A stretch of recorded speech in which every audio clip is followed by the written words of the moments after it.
MTA International, reaching the corners of the earth.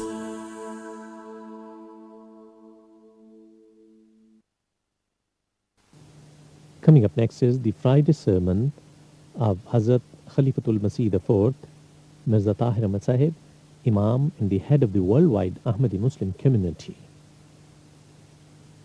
اب حضرت مرزا طاہر احمد صاحب خلیفۃ المسیح رابع امام جماعت احمدیہ ایدہ اللہ تعالی بنصر العزیز کا خطبہ جمعہ ہوگا. صلی علی رسولنا صلی علی محمد صلی علی رسولنا صلی صلی علی محمد صلی علی محمد صلی علی محمد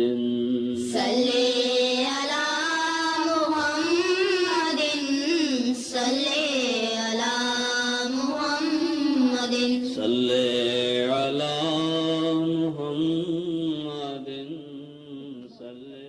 People should make noise outside.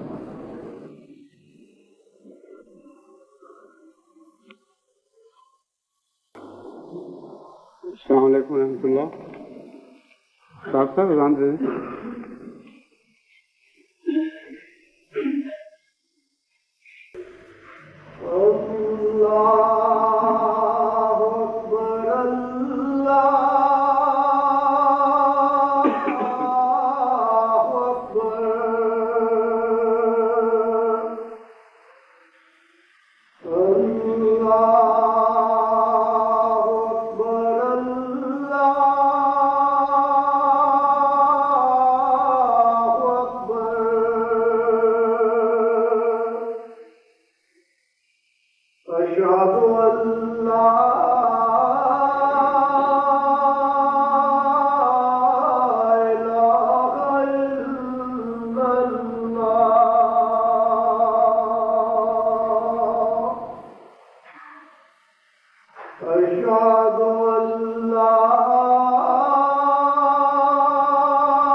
أشهد أن لا إله إلا الله وحده لا شريك له وأشهد أن محمدا عبده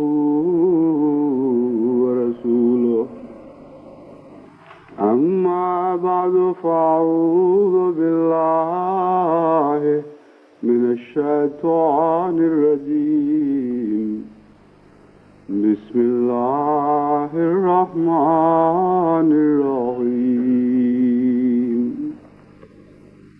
الحمد لله رب العالمين الرحمن الرحيم مالك يوم الدين إياك نعبد وإياك نستعين اهدنا الصراط المستقيم صراط الذين أنعمت عليهم غير المغضوب عليهم ولا الضالين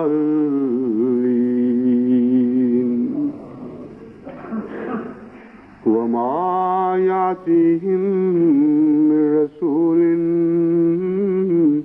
إلا كانوا به يستهزئون كذلك نسلكه في قلوب المجرمين لا يؤمنون به وقد خلت سنة الأولين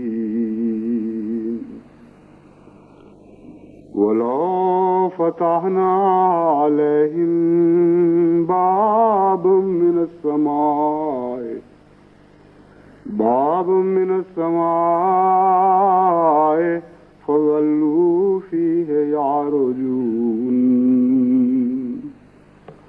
لقالوا إنما سكرت أبصارنا بل نحن قوم مسحورون. الحجر آیات 12 تا 16.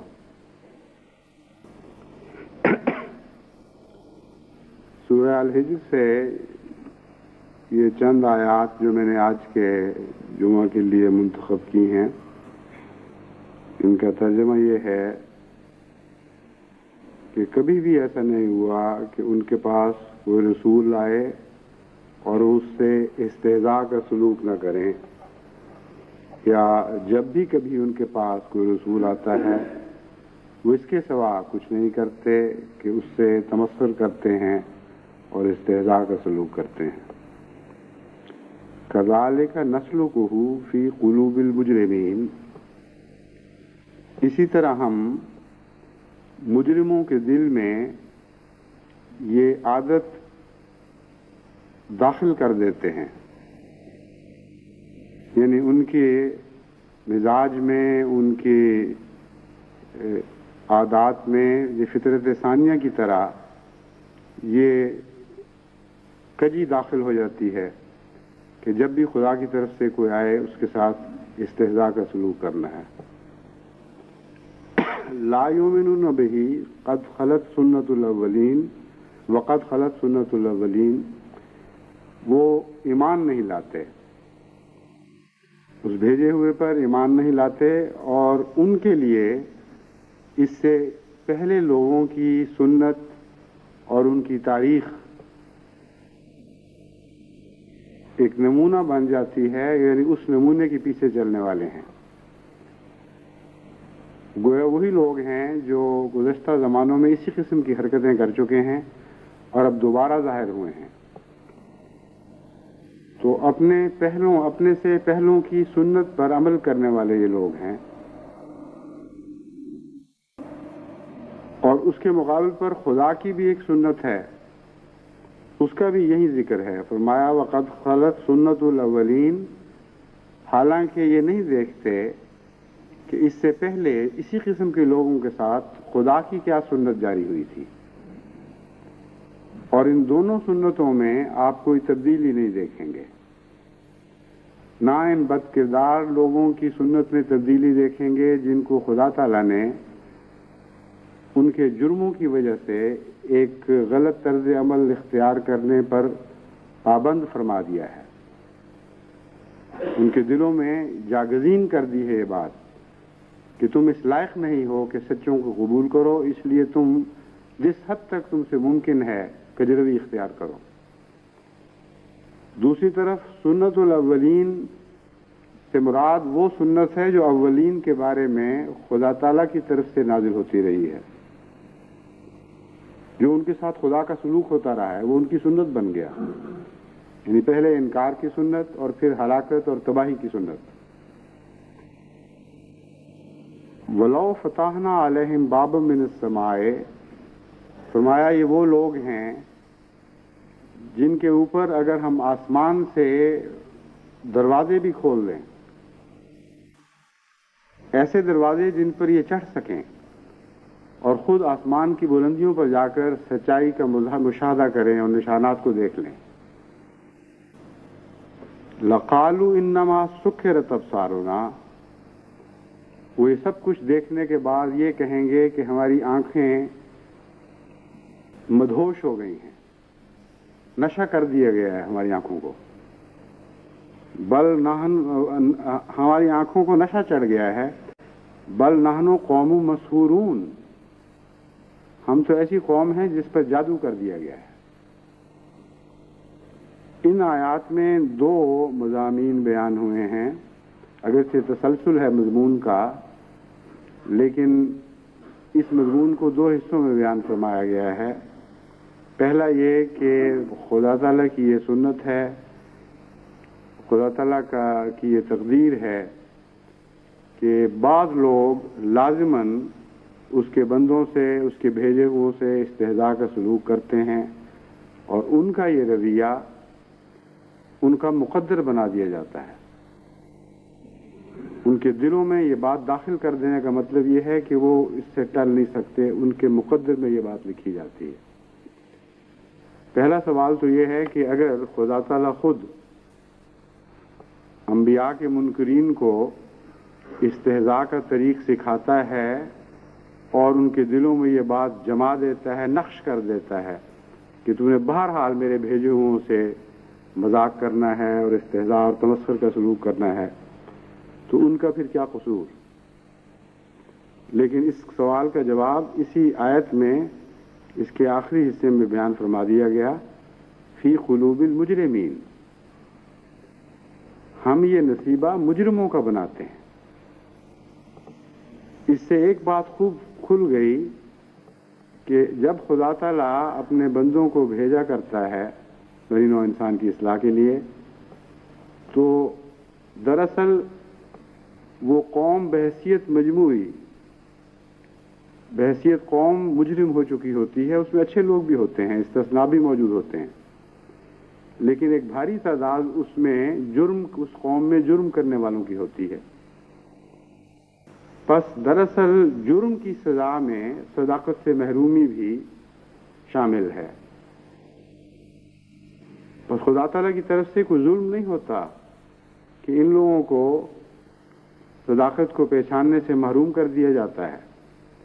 فرمایا وہ مجرم ہیں اور اس قسم کے مجرم ہیں کہ اس جرم سے باز آنے والے نہیں. ایسے لوگوں کی سزا یہ ہے کہ وہ صداقت سے محروم کر دیے جاتے ہیں. بس اس وجہ سے وہ صداقت سے محروم نہیں ہوتے کہ خدا تعالیٰ نے ان کے دل پر نقش کر دیا ہے کہ تم لازماً صداقت کا انکار کرو گے، بلکہ جرم کے نتیجے میں یہ ان کو سزا ملتی ہے. چنانچہ اس مضمون کو خوب کھول دیا، لا یؤمنون بہ، وہ کبھی بھی اس بات پر ایمان، اس خدا کے بھیجے ہوئے پر ایمان نہیں لائیں گے. وقد خلت سنت الاولین، اور ان سے پہلے ایسے لوگوں کی سنت گزر چکی ہے جو کسی صورت بھی اللہ تعالیٰ کی طرح کے مرسلین اور اس کے پیغمبروں اور انبیاء پر ایمان نہیں لائے اور اسی حالت میں وہ ہلاک ہو گئے. دوسرا پہلو وَلَوْ فَتَحْنَا عَلَيْهِمْ بَابًا مِّنَ السَّمَاءِ، میں یہ مضمون بیان فرمایا گیا ہے کہ ان کا انکار اس وجہ سے نہیں کہ ان کو کوئی نشان نہیں دکھایا جاتا،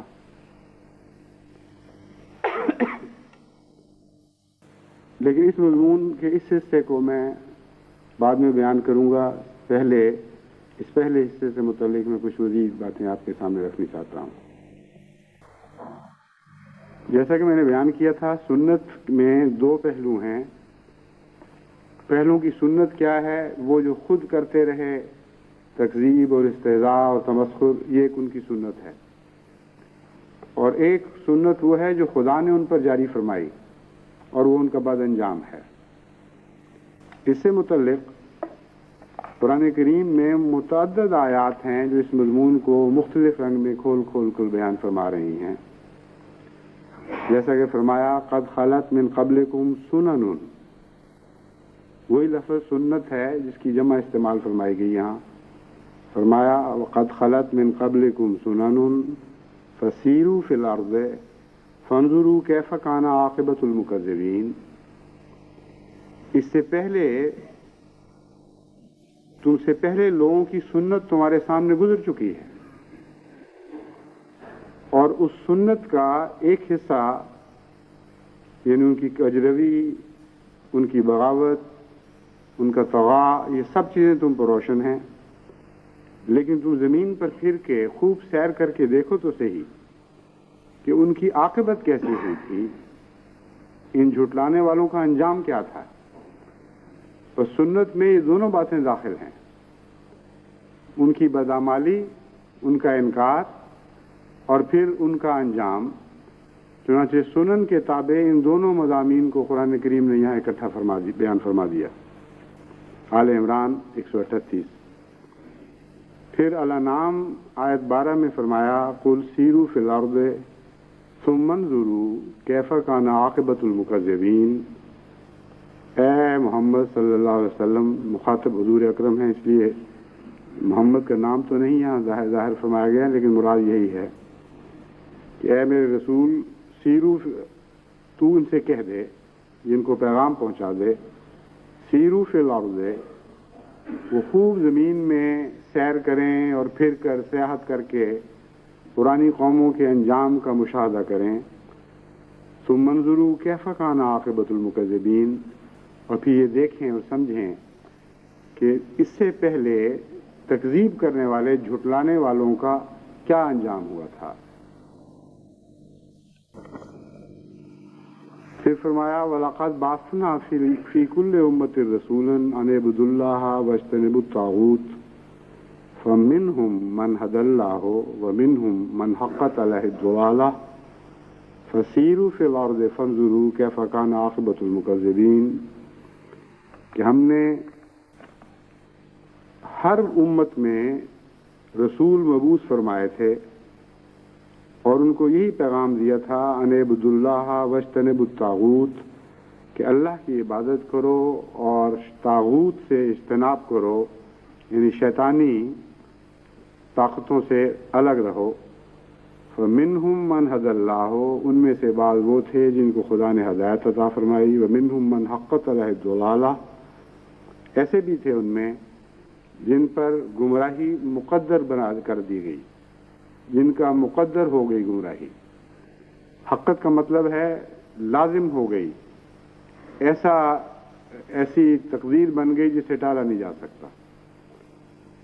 فسیروا فی الارض فانظروا کیف کان عاقبۃ المکذبین، پس خوب زمین میں پھر کے سیاحت کر کے دیکھو اور دیکھو کہ جھٹلانے والوں کا کیا انجام ہے، یہ کیا انجام تھا۔ النحل آیت 37۔ پھر سورہ طور میں آیات 12 میں بیان فرمایا، یہ آیات 12 اور 13 میں بیان فرمایا فویل یومئذ للمکذبین، بس آج کے دن ہلاکت ہے سب جھٹلانے والوں کے لیے، الذین هم فی خوض یلعبون، وہ جو اپنی سرکشی اور گمراہی میں بھٹک رہے ہیں۔ اس مضمون کو بیان کرنے کے لیے آج میری توجہ ایک رویا کے ذریعے مبذول کرائی گئی ہے۔ رات میں نے رویا میں دیکھا کہ کچھ انگریز احمدی بیٹھے ہوئے ہیں اور ان میں سے ایک مجھ سے سوال کرتا ہے کہ حضرت اقدس مسیح موعود علیہ الصلوۃ والسلام کی کسی تحریر کا جو آپ نے ترجمہ کیا ہے وہ مجھے درست معلوم نہیں ہوتا، اور وہ ترجمہ یہ بیان کرتا ہے، انگریزی کا ایک محاورہ ہے ہسٹری ریپیٹس اٹ سیلف، کہ تاریخ اپنے آپ کو دہراتی ہے۔ اس ترجمے میں اس محاورے کا پہلا حصہ استعمال کر کے حضرت مسیح موعود علیہ الصلوۃ والسلام نے دوسرا نتیجہ نکالا ہوا ہے، یعنی اردو میں بھی یہی ہے، ترجمے میں بھی یہی ہے کہ تاریخ اپنے آپ کو، ہمیشہ کے الفاظ اس قسم کے ہیں کہ تاریخ اپنے آپ کو ضرور دہراتی ہے اور خدا تعالیٰ مجرموں کو ضرور سزا دیتا ہے۔ چنانچہ اس کا مجھے خواب میں مجھ پر یہ اثر ہے کہ میں نے ترجمہ کیا ہے کہ ہسٹری ریپیٹس اٹ سیلف، اور آگے مجھے یاد نہیں الفاظ کیا تھے کہ خدا تعالیٰ، لیکن پنشمنٹ تھی یا لفظ تھے یا کوئی اور لفظ تھے، لیکن مضمون یہی تھا۔ اس لیے چونکہ خواب کے انگریزی الفاظ یاد نہیں، میں اس کو چھوڑتا ہوں، لیکن میں نے ہی اس مضمون کو میں نے انگریزی میں بیان کیا، یعنی اس کے نزدیک میری تحریر میں یہ بات تھی۔ تو وہ کہتا تھا ہسٹری ریپیٹس کا یہ مطلب تو نہیں ہے، یعنی اعتراض یہ تھا کہ تم نے ہسٹری ریپیٹ کا وہ دوسرا معنی کر دیا ہے، حالانکہ اس کا یہ مطلب تو نہیں ہے۔ کچھ دوسرے انگریز احمدی ہیں، وہ میری تائید میں بولتے ہیں، وہ کہتے ہیں نہیں بالکل صحیح ہے، اس موقع پر یہی محاورہ استعمال ہونا چاہیے تھا۔ پھر میں اس کو سمجھاتا ہوں اور میں اسے کہتا ہوں کہ دیکھو، تم لوگوں کا جو دنیاوی محاورہ ہے وہ در حقیقت ایک سطحی بات تھی، اس میں فی الحقیقت کوئی بھی ٹھوس مضمون بیان نہیں ہوا، بلکہ اس کے نتیجے میں ابہام پیدا کر دیا گیا ہے۔ بہت سے لوگ اس محاورے کو سنتے ہیں تو یہ سمجھتے ہیں کہ گویا تاریخ بعین ہی دوبارہ اپنے آپ کو دہراتی چلی جاتی ہے، کوئی نئے نقوش دنیا میں ظاہر ہی نہیں ہوتے، ہمیشہ وہی چکر ہے جو دوبارہ اپنے آپ کو ظاہر کرتا چلا جاتا ہے۔ حضرت اقدس مسیح موعود علیہ الصلوۃ والسلام نے اس محاورے میں جان ڈال دی ہے، یہ متوجہ فرما کر کہ تاریخ اس طرح دہرایا کرتی ہے کہ خدا کی کچھ سنتیں ہیں جن میں تم کوئی تبدیلی نہیں دیکھو گے، اور بد کرداروں اور مجرموں کے حق میں وہ سنتیں اس طرح ظاہر ہوا کرتی ہیں، اس لیے اس ہسٹری کو تم کبھی تبدیل نہیں کر سکتی، یہ بہرحال اپنے آپ کو دہرائے گی۔ تو میں دیکھتا ہوں کہ وہ جو تائید میں بولنے والے تھے ان کے چہرے بشاشت سے کھلکھلا اٹھتے ہیں کہ ہاں اب سمجھ آئی کہ مضمون کیا ہے، اور جن کی طرف جو ایک صاحب جو اعتراض کر رہے تھے ان کے اندر بھی اعتراض میں گستاخی نہیں تھی بلکہ پوچھنے کا رنگ تھا، ان کے چہرے پر اس طرح بشاشت تو نہیں آئی، لیکن یہ معلوم ہوتا ہے کہ وہ بات سمجھ گئے ہیں۔ اس رویا سے مجھے خیال آیا کہ اس مضمون کے متعلق میں آج آپ کے سامنے کوئی بیان کروں اور آپ کو دعا کی طرف متوجہ کروں، کیونکہ یہ بہت انذاری رویا ہے۔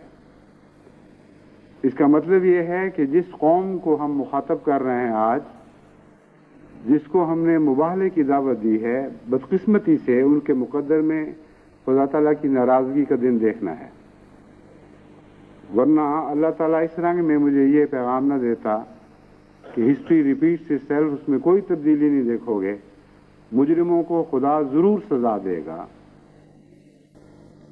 اس لیے وہ آیات جو میں نے آپ کے سامنے پڑھ کے سنائی ہیں، یہ وہی تاریخ ہے جو دہرائی جا رہی ہے، جس کا خدا تعالیٰ قرآن کریم میں بار بار ذکر فرماتا ہے، فَسِیرُوا فِی الْأَرْضِ فَانظُرُوا کیف کان عاقبۃ المکذبین، بس تم خوب دنیا میں سیاحت کرو، گھوم پھر کے دیکھو، تم دیکھو گے کہ مکذبین کی عاقبت، ان کا انجام بہت برا ہے۔ کیفا میں یہ نہیں فرمایا کہ برا ہے، مگر جب ایک چیز ایک بہت ہی زیادہ ایک درجے تک پہنچ جائے تو وہاں یہ کہنے کی ضرورت نہیں پڑا کرتی کہ برا ہے یا اچھا ہے، لفظ کیفا ہی بتا دیتا ہے کہ دیکھو دیکھو کیسا ان کا انجام ہے۔ بس جب بدی حد کو پہنچ جائے تو اس کے لیے بھی لفظ کیفا ہی استعمال ہوگا، اور جب کوئی خوبی حد کو پہنچ جائے تو اس کے لیے بھی لفظ کیفا ہی استعمال ہوگا۔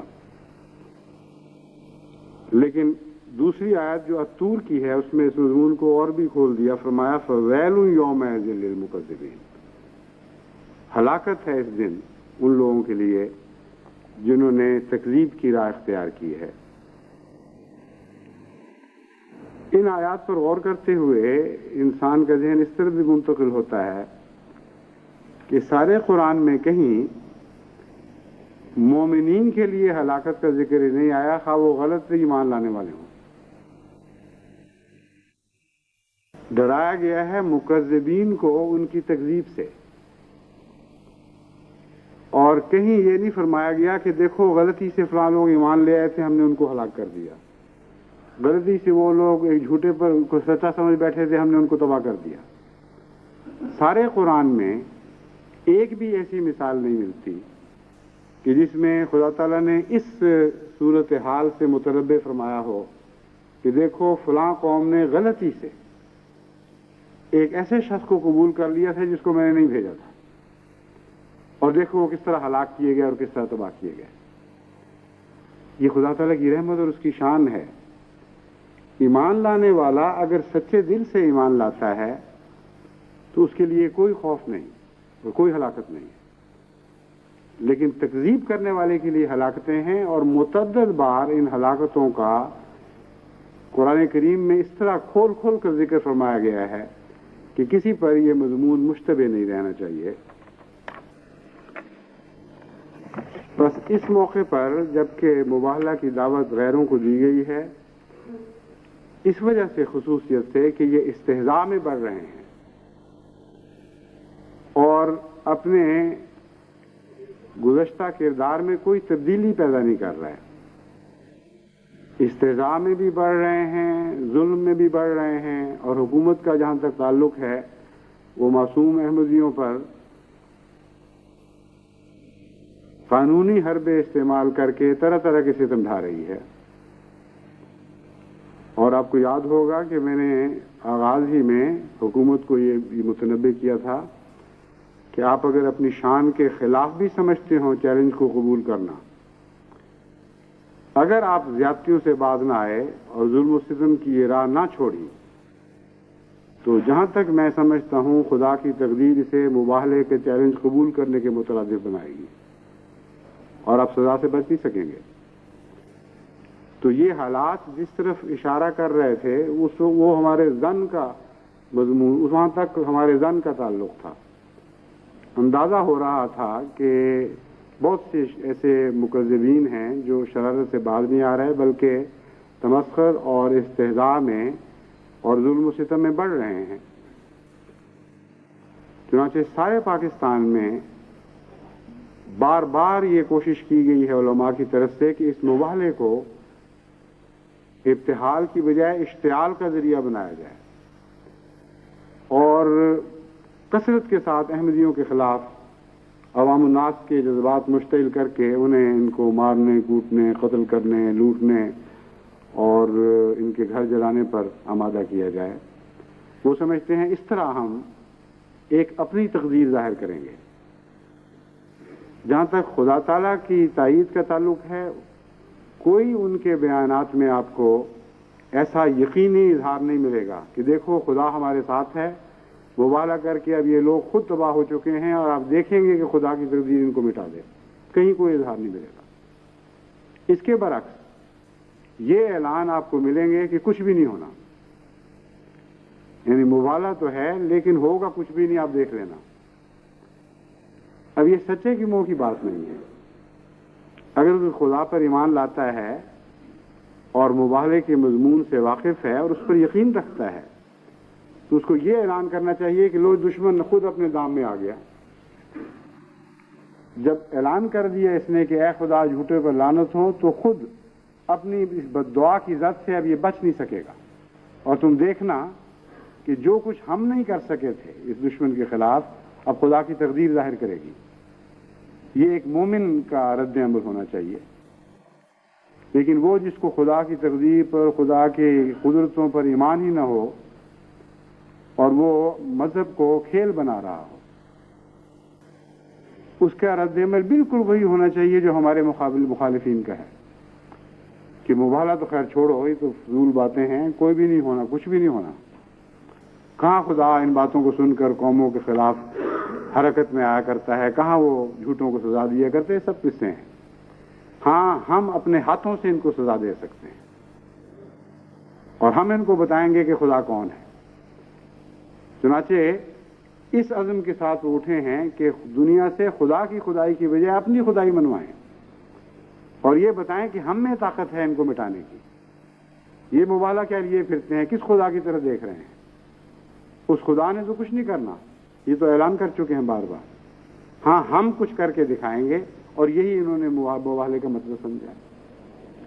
اس لیے اگرچہ بارہا کثرت کے ساتھ احمدیوں کی تکلیفوں کی خبریں مل رہی ہیں، لیکن مجھے کامل یقین ہے کہ یہ مقابلہ خدا سے ہے ان لوگوں کا، اور اس میں جماعت احمدیہ اب نہ کچھ کر سکتی ہے، نہ اس کے کرنے کا کوئی محل اور مقام ہے، صرف انتظار ہے۔ خدا کی تقدیر لازماً ان کو پکڑے گی اور لازماً ان کو سزا دے گی جو ان شرارتوں سے باز نہیں آئیں گے، کیونکہ وہ معصوم احمدی جن کو اب سزا دی جا رہی ہے، ان کو صرف اس جرم کی سزا دی جا رہی ہے کہ ہم خدا کی طرف اپنے مقدمے کو لے جاتے ہیں۔ یہ اعلان انہوں نے کیا تھا، اس لیے کوئی دنیا کا قانون اس میں ٹوٹتا ہی نہیں۔ پہلے تو ان کے پاس بہانے تھے قانون توڑنے کے، اس موقع پر تو کوئی بھی بہانہ نہیں رہا، کھلم کھلا خدا تعالیٰ سے ٹکر ہے، اور یہ بتایا جا رہا ہے کہ تمہیں یہ بھی اجازت نہیں کہ تم خدا کی عدالت تک پہنچو، اگر ایسا کرو گے تو ہم تمہیں سزا دیں گے۔ بس یہ حالات دیکھنے کے بعد دل خوف زدہ ہوتا تھا، اور انسان طبعاً یہ نتائج نکالتا تھا کہ ممکن ہے، یعنی اس بات کا احتمال ہے کہ اللہ تعالیٰ اس قوم کے مجرمین اور ان کے ساتھ دینے والوں کو سخت سزا دے گا۔ لیکن رات کی رویا نے میرا دل ہلا دیا ہے، کیونکہ یوں معلوم ہوتا ہے کہ یہ سزا ایک قسم کا مقدر بن گئی ہے، اور لازماً ان میں سے ایک طبقہ، میں اب بھی یہی کہتا ہوں کہ سب نہیں، ان میں سے ایک طبقہ عبرت کا نشان بنے گا۔ لیکن دوسرا مضمون ان آیات میں جو بیان فرمایا گیا ہے وہ یہ ہے کہ نشان کے باوجود ضروری نہیں کہ یہ لوگ ایمان لے آئیں۔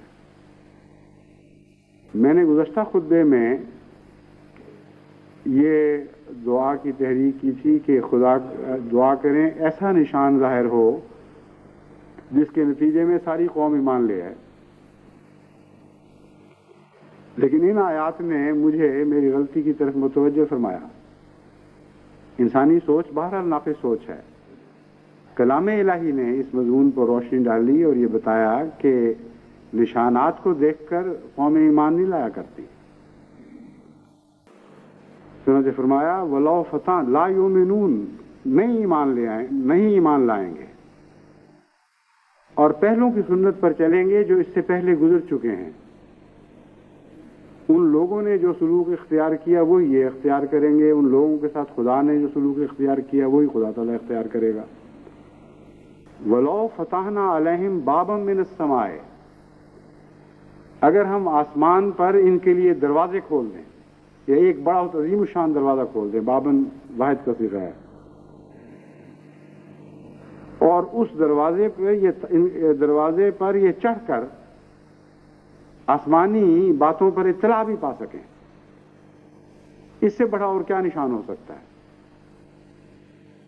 فرمایا اس وقت یہ دیکھنے کے باوجود یہ کہیں گے لَقَالُوا إِنَّمَا سُكِّرَتْ أَبْصَارُنَا، ہماری آنکھیں تو مدہوش ہو چکی ہیں، ہم کو جو کچھ دیکھ رہے ہیں یہ درست نہیں، آنکھوں پر جادو کر دیا گیا ہے۔ بل نحن قوم مسحورون، اور دیکھو ہم پر ایسی قوم ہے جو ساری قوم کے اوپر جادو کر دیا گیا. اب یہ تعجب کی بات ہے، صرف تعجب کی بات نہیں بلکہ ایک تنبیہ کی بات ہے کہ بین ہی یہی بات بہت سے علماء نے اسلم قریشی کی بازیابی کے اوپر بیان کی ہے انہی الفاظ میں کہ احمدیوں نے پولیس کی آنکھوں پہ جادو کیا، احمدیوں نے اسلم قریشی کو میزمرائز کروایا پولیس سے، اور یہ سب کچھ جادو کا قصہ ہے، حقیقت نہیں ہے.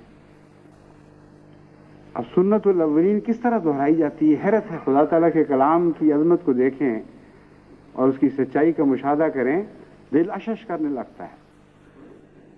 قدیم زمانے کی باتیں جن کے متعلق آدمی سوچ بھی نہیں سکتا تھا کہ اس زمانے میں دہرائی جائیں گی، لیکن خدا کا کلام کہہ رہا تھا کہ ضرور دہرائی جائیں گی، اور دہرائی گئی، آپ کی آنکھوں کے سامنے دہرائی گئی. بس کوئی نشان بھی یہ طاقت نہیں رکھتا کہ کسی قوم کو ایمان لانے پر مجبور کر دے یا ایمان لانے پر آمادہ کر دے. ایمان خدا کے فضل سے تعلق رکھتا ہے، ایمان کا لانا خدا کے فضل سے تعلق رکھتا ہے. وہی لوگ ایمان لاتے ہیں جن پر اللہ تعالیٰ فضل فرمائے. چنانچہ اب آپ دیکھیں کہ حضرت عیسیٰ علیہ السلام کے معجزات جو بیان کیے جاتے ہیں اور جیسے سمجھے جاتے ہیں، ایسے حیرت انگیز معجزات ہیں جیسا کہ عیسائی سمجھتے ہیں یا بعض مسلمان قرآن کریم کی آیات کی روشنی میں ایک تصور باندھے ہوئے ہیں کہ وہ معجزات یہ تھے. اگر 100% وہی تھے تو پھر دیکھیں کہ صدیوں کے مردے زندہ کیے گئے ہیں، مٹی کو مٹھی میں پکڑ کر اس کا پرندہ بنایا گیا اور پھونکا گیا اور وہ پرندہ اڑنے لگا. بائبل میں ہے کہ پانیوں پر چل کے دکھایا، اور قرآن کریم کی آیات سے اور بائبل سے مجموعی طور پر یہ تصویر نکلتی ہے کہ پیدائشی اندھوں کو روشنی عطا کر دی، بصیرت عطا کر دی، کوڑیوں کو ایک دم سے اچھا کر دیا، وہ جو ماں کے پیٹ سے جذام کی مرضیں لے کر پیدا ہوئے تھے ان کو ایک پھونک سے درست کر دیا. حیرت انگیز نشان دکھائے ہیں، اور اس کے باوجود کتنے ایمان لانے والے تھے. ساری زندگی کی محنتوں کے باوجود، ساری زندگی کی نشان نمائی کے باوجود کل 12 حواری تھے، جن میں سے 2 نے بدبختی سے دنیا کا خوف کھا کر حضرت مسیح پر لعنت ڈال دی. کل 10 رہ گئے. اب بتائیے نشان کتنے عظیم الشان ہی کیوں نہ ہوں، روز روشن کی طرح کھلے ہوئے اور آنکھوں کے سامنے ظاہر ہونے والے کیوں نہ ہوں، فی الحقیقت ایمان کا تعلق نشان سے نہیں ہے، ایمان کا تعلق خدا کے فضل سے ہے. اسی طرح قوموں کی تاریخ کا آپ مشاہدہ کریں، فرعون اور اس کے ساتھیوں نے کتنے عظیم الشان معجزے حضرت موسیٰ علیہ السلام کے دیکھے مگر ایمان نہیں لائے. قرآن کریم سے پتہ چلتا ہے کہ جیسا فرقان حضرت صلی اللہ علیہ وآلہ وسلم کو عطا ہوا، دنیا میں کبھی کسی نبی کو ایسا فرقان عطا نہیں ہوا.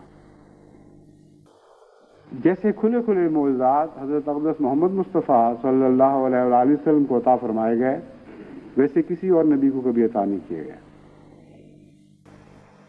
ہر پہلو سے وہ روشن اور نمایاں اور اجل تھے.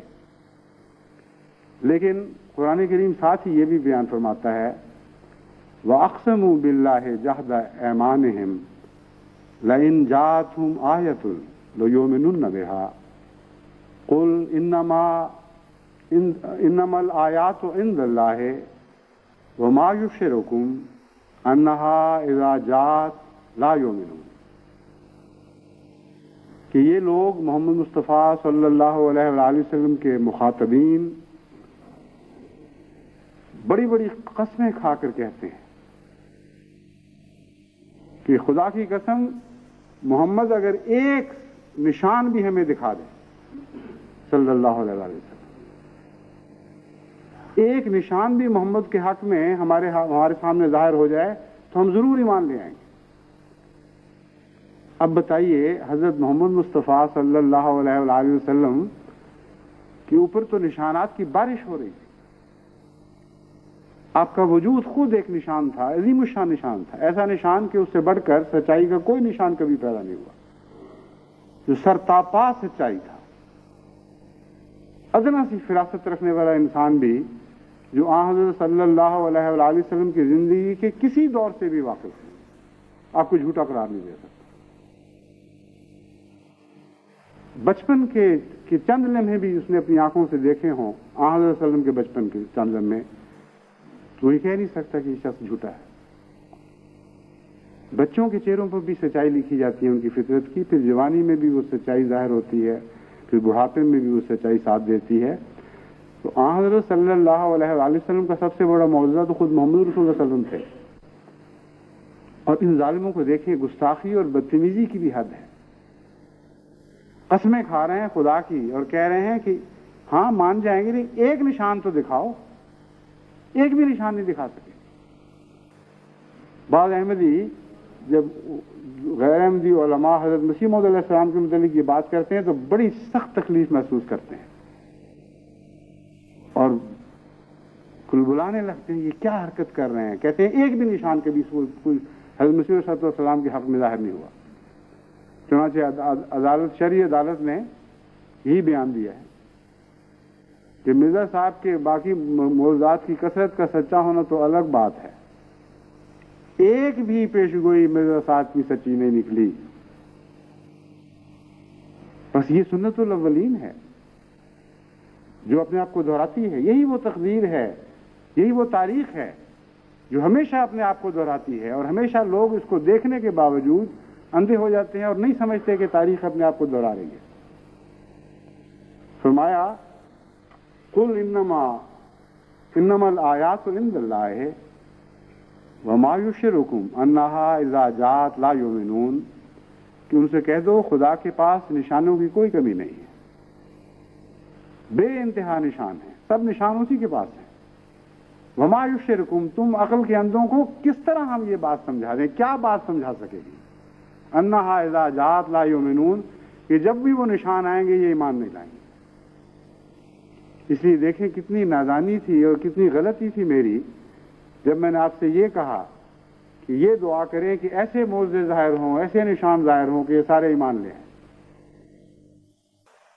ہرگز نشانوں کو دیکھ کر قومیں ایمان نہیں لایا کرتی. اگر نشانوں کو دیکھ کر قومیں ایمان لایا کرتی تو تمام گزشتہ کی انبیاء کی تاریخ بالکل مختلف طور پر ظاہر ہوتی، بالکل اور رنگ میں لکھی جاتی. اس لیے ایک ہی طریق ہے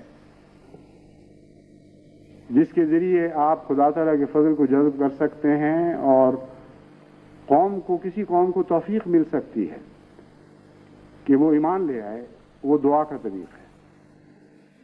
دعا یہ کریں کہ اے خدا تو اس قوم پر رحم فرما کہ یہ ایمان لے آئے. یہ نہ کریں کہ فلاں بات ظاہر کر دے تو یہ ایمان لے آئے گی، فلاں بات ظاہر کر دے تو یہ ایمان لے آئے گی. ایسی دعائیں اکثر بیکار چلی جاتی ہیں، وہ باتیں ظاہر بھی ہو جاتی ہیں اور پھر بھی وہ نتیجے ظاہر نہیں ہوتے جو انسان ان باتوں کی طرف منسوب کرتا ہے. ایسے بارہا واقعات ہم اپنی زندگیوں میں مشاہدہ کرتے ہیں. میں نے آپ کو شاید پہلے بھی ایک دفعہ ایک دلچسپ واقعہ سنایا تھا. ایک دفعہ ہم مری نہیں ڈلہوزی سیر کے لیے گئے. حضرت مسلم موعود نے اپنے چند بھائی بیٹوں کو، ان کے ساتھ ان کے دوستوں وغیرہ کو،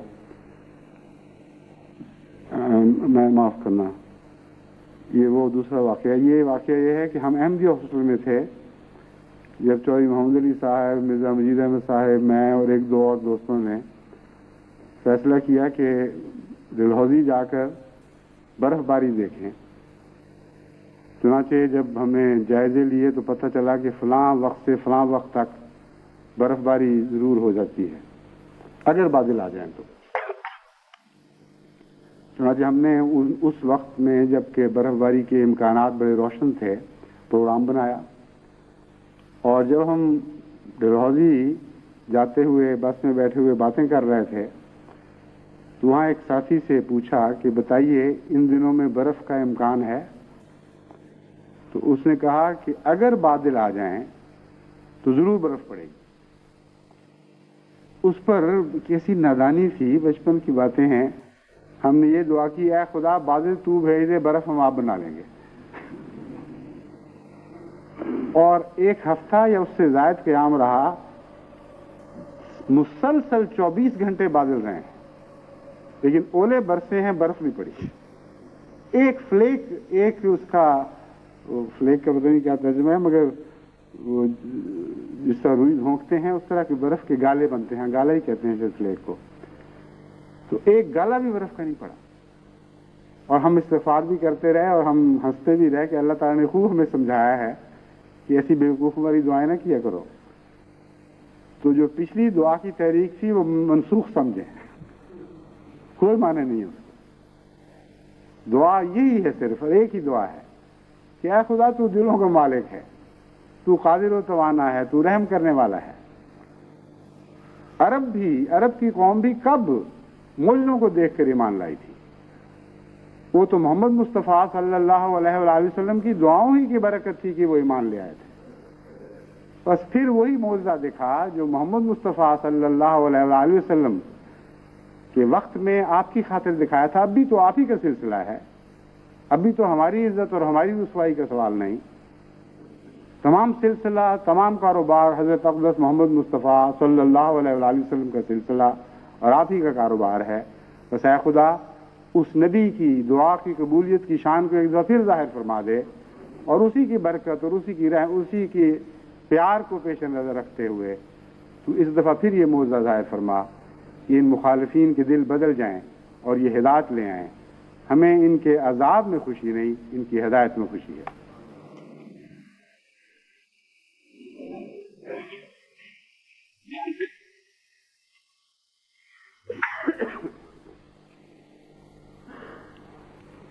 الحمدللہ نحمدہ ونستعینہ ونستغفرہ ونؤمن بہ ونتوکل علیہ ونعوذ باللہ من شرور انفسنا ومن سیئات اعمالنا من يهده الله فلا مضل له ومن يضلل فلا هادي له ونشهد أن لا إله إلا الله وحده لا شريك له ونشهد أن محمدا عبده ورسوله. عباد الله رحمكم الله، إن الله يأمر بالعدل والإحسان وإيتاء ذي القربى وينهى عن الفحشاء والمنكر والبغي يعظكم لعلكم تذكرون. اذكروا الله يذكركم وادعوه يستجب لكم ولذكر الله أكبر.